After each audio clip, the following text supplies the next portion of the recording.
Revoluciones. Revolución Mexicana.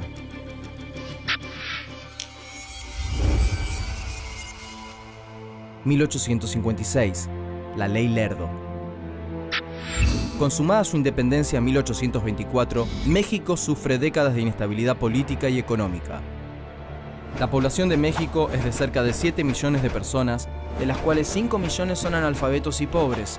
Solo 800.000 son letrados. En 1856, los liberales dominan la escena política con Benito Juárez a la cabeza y dictan una ley controversial. La Ley Lerdo, por el ministro de Hacienda Miguel Lerdo, declara baldías las tierras y propiedades corporativas, particularmente las de la Iglesia, pero también las de las comunidades. Esta ley busca restar poder a la Iglesia. Sin embargo, con el tiempo, también los indígenas y los campesinos pierden sus tierras en manos de nuevos hacendados. Se modifica la composición social de México. La Ley Lerdo produce nuevos hacendados grandes y pequeños, una incipiente burguesía, rancheros y una masa de campesinos, algunos sin tierra, algunos desplazados hacia la pobreza de la ciudad. 1876.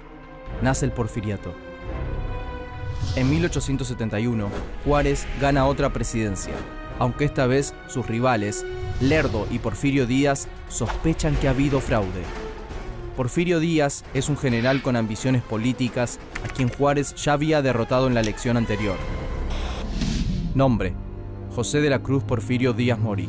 Lugar y fecha de nacimiento: Oaxaca de Juárez, 15 de septiembre de 1830. Origen social: clase media baja. Oficio: militar. Datos destacados: concentró el poder por más de 30 años. Díaz prepara junto a sus seguidores y aliados un golpe para derrocarlo, pero el destino le gana de mano. Benito Juárez muere.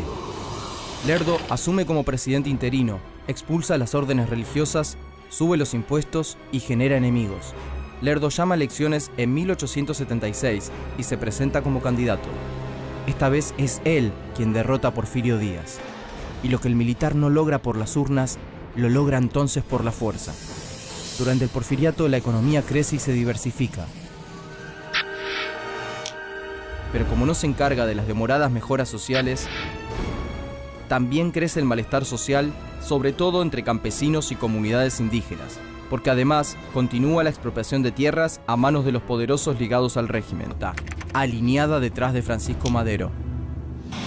Nombre: Francisco Ignacio Madero González. Lugar y fecha de nacimiento: Parras de la Fuente, Coahuila, 30 de octubre de 1873. Origen social: clase alta. Oficio: empresario. Datos destacados: en 1909 funda el Partido Nacional Antirreeleccionista contra Porfirio Díaz.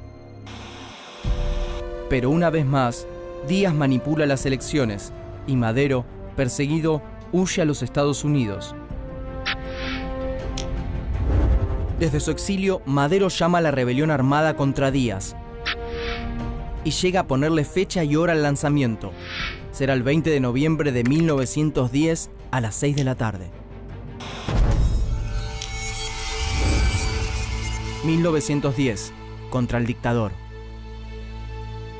Varios estados se levantan en armas contra el régimen y surgen caudillos como Pancho Villa. Nombre: José Doroteo Arango Arámbula, alias Pancho Villa. Lugar y fecha de nacimiento: Durango, 5 de junio de 1878. Origen social: clase baja. Oficio: bandido. Datos destacados: conoce los ideales del agrarismo estando en prisión. Villa protagoniza decenas de combates y se destaca por su audacia y su sentido de la organización militar.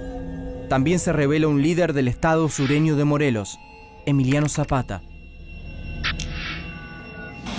Nombre: Emiliano Zapata Salazar. Lugar y fecha de nacimiento: San Miguel Anenecuilco, Guanajuato, 8 de agosto de 1879. Origen social: campesino. Oficio: labrador y arriero. Datos destacados: es autor de la frase «Es mejor morir de pie que vivir toda una vida arrodillado». Las fuerzas de Porfirio Díaz son atacadas en el norte y en el sur del país. Miles de campesinos armados claman por las tierras arrebatadas. Acorralado, Díaz finalmente dimite en mayo de 1911 y Madero asume en su lugar. La revolución llega al poder, pero el maderismo no corrige las leyes de propiedad de la tierra. 1911. La lucha por las tierras. En noviembre de 1911, Zapata lanza un plan para cumplir con las promesas que Madero no cumple. Zapata implementa el Plan de Ayala y expropia las tierras de los hacendados caciques y burócratas del porfirismo. Y durante 1911 y 1912 se enfrenta con el Ejército Federal de Madero. Son combates sangrientos, donde reinan los desmanes y los incendios. 1917. Nace un nuevo México. Una nueva constitución finalmente establece una fuerte regulación sobre las tierras. Pero Carranza no emprende reformas sociales importantes. Asesina a Zapata en 1919 y Villa se recluye en Chihuahua. Con el tiempo, Álvaro Obregón se diferencia de Carranza y apoya reivindicaciones de obreros y campesinos. Obregón, principal candidato a la presidencia, asesina a Carranza en 1920. Se cierra con sangre el periodo de las guerras civiles revolucionarias.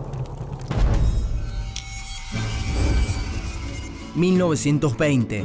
La paz. Cerca de 1 millón de mexicanos ya han perdido la vida. Obregón normaliza la vida institucional y reordena la economía, mejora la educación pública y le da un intenso apoyo a las artes. El agitador, por Diego Rivera, 1927. Del porfirismo a la revolución, por David Alfaro Siqueiros, Mural, 1960. Pero es recién a mediados de los años 30, cuando Lázaro Cárdenas, otro general de la revolución en la presidencia, se hace eco de las demandas postergadas y promueve una relación estrecha con grandes sindicatos obreros.